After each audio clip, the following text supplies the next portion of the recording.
यदि आप ऐसी कहानियाँ और देखना चाहते हैं तो हमारे चैनल को सब्सक्राइब करें और बेल आइकन पर क्लिक करें ताकि। माँ जी, खाने में क्या बनाना है? मुझे क्यों पूछ रही है? तेरी देवरानियों का जो मन करेगा उनके लिए वही बना देना। माँ जी, आप घर की बड़ी हो, आप ही बता दो कि घर में क्या बनना है। रुको, मैं तुम्हारी देवरानियों को बुलाती हूँ, वही बताएंगी कि घर में क्या बनना है। लता ऐसा कहकर अपनी तीनों छोटी बहुओं को आवाज लगाकर बुलाती है। अरे पायल, पारुल, सेजल, कहाँ हो तुम तीनों? लता की आवाज लगाने पर उसकी तीनों अमीर छोटी बहुएं आती हैं। क्या हुआ है माँ जी, क्यों आवाज लगा रही थी आप हम तीनों को? जब भी हम आराम करने जाते हैं तभी आप हमें आवाज लगाने लगती हो। अब बताओ कि क्यों बुलाया है हमें? अरे तुम तीनों कुछ बोलने दोगी तभी तो बताऊंगी।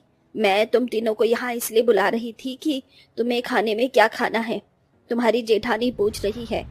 माँ जी, आप हमारे खाने के लिए कोफ्ते की सब्जी बनवा दीजिए और साथ ही शाही पनीर। सलाद बनाना मत भूलना जेठानी जी। अरे जो जो तुमने कहा है सब कुछ बन जाएगा, तुम बस अपने कमरे में जाओ और आराम करो। माँ जी, इतना सब कुछ मुझे अकेले बनाना है? देवरानियों को कह दीजिए कि मेरी मदद करवा देंगी। बहुत बढ़िया, जरा से काम को करने के लिए भी तुझे मदद की जरूरत है। अरे आगे क्या होगा तेरा? अभी उनकी शादी ही हुई है और तू पूरी रसोई उन्हीं के ऊपर डाल दे। तुझे शर्म नहीं आती? माँ जी, मेरा कहने का ये मतलब नहीं था। बस पता ही नहीं तेरे कहने का मतलब क्या होता है और तू बोलती क्या है। चल जा रसोई में जाकर खाना बना। लता के ऐसे कहने पर बेचारी मनीषा रसोई में जाती हुई सभी के लिए खाना बनाने लगती है। खाना बनाते हुए वो अपने मन में सोचती है, इतने सालों से मैं इस घर को संभाल रही थी। सोचती थी कि जब देवरानियां आएंगी तो मेरे साथ मिलकर इस घर को संभालेंगी, लेकिन यहाँ तो उल्टा ही हो गया। मनीषा मायूस होकर रसोई में काम करती रही, जिसके चलते वो खाना बनाते हुए बहुत ज्यादा थक जाती है। माँ जी भी सारे काम मुझ पर ही ठोक देती हैं, देवरानियों को कुछ कहती ही नहीं। काश माँ जी थोड़ी बहुत मेरी तरफदारी भी ले लेती तो आज मुझे थोड़ा सा सुकून मिल जाता। मेरी देवरानियां अमीर हैं, इसलिए माँ जी उनसे कुछ नहीं कहती। मनीषा सारे काम करने के बाद अपने कमरे में थोड़ी देर आराम करने के लिए जा रही होती है कि तभी लता उसे अपने कमरे में बुलाती है।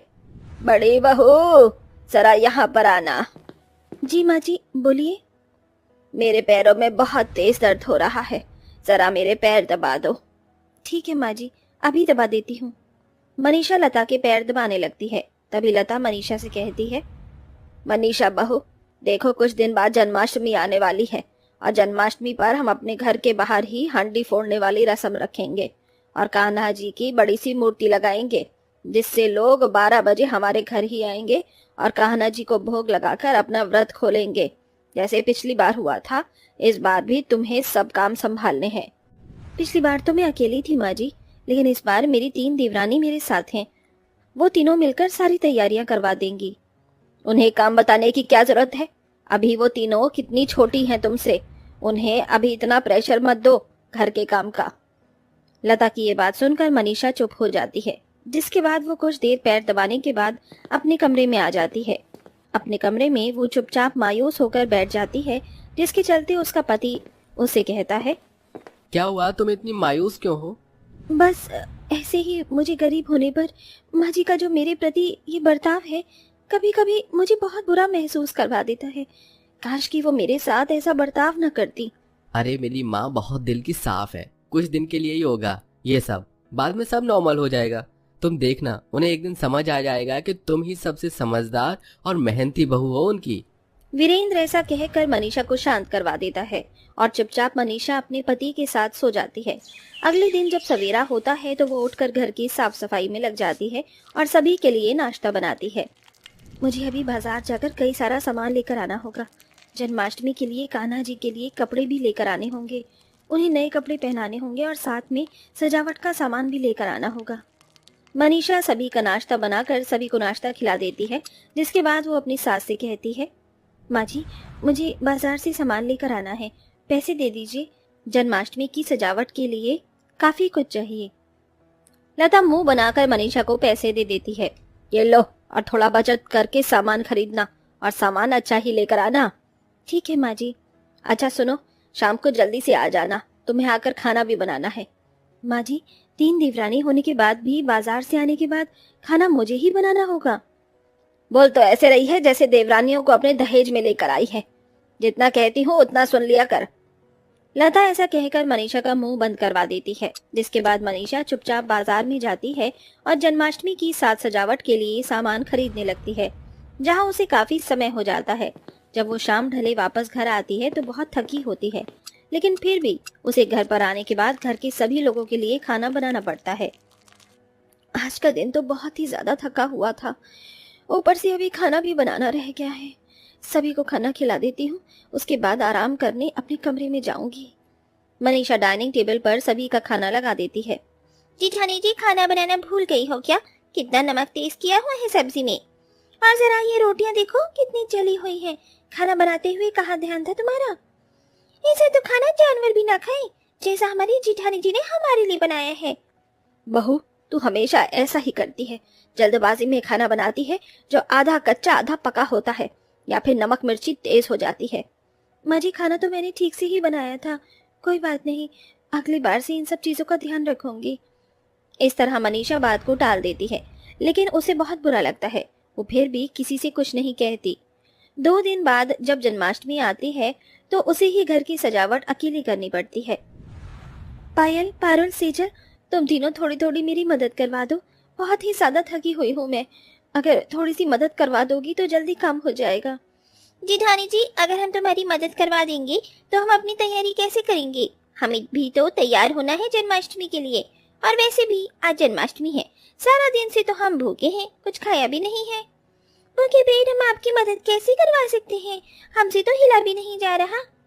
ऊपर से अभी हमें शॉपिंग पर भी जाना है, मिठाइयाँ लेकर आनी है, कान्हा जी के कपड़े लेकर आने हैं, और उनके लिए एक सुंदर सा प्यारा सा झूला भी लेकर आना है, और भी बहुत कुछ। आप तो ये सब कभी खरीद ही नहीं पाओगी। इस तरह सेजल मनीषा को नीचा दिखा देती है, लेकिन मनीषा कुछ नहीं कहती। वो चुपचाप काम करती रहती है। धीरे धीरे वो काम करती रहती है तो उसकी देवरानियां शॉपिंग करके ही थक जाती हैं। शाम को वहां जन्माष्टमी पर सब गांव के सभी लोग उनके घर के बाहर हांडी फोड़ने आते हैं, तो वो सभी को देखकर एंजॉय कर रही होती है। इधर वो राधा कृष्ण के गानों पर डांस भी कर रही होती है, लेकिन मनीषा काम से फ्री ही नहीं हो पा रही थी। चलो, सब कुछ हो गया, अब कृष्ण भगवान की पूजा का समय हो गया है।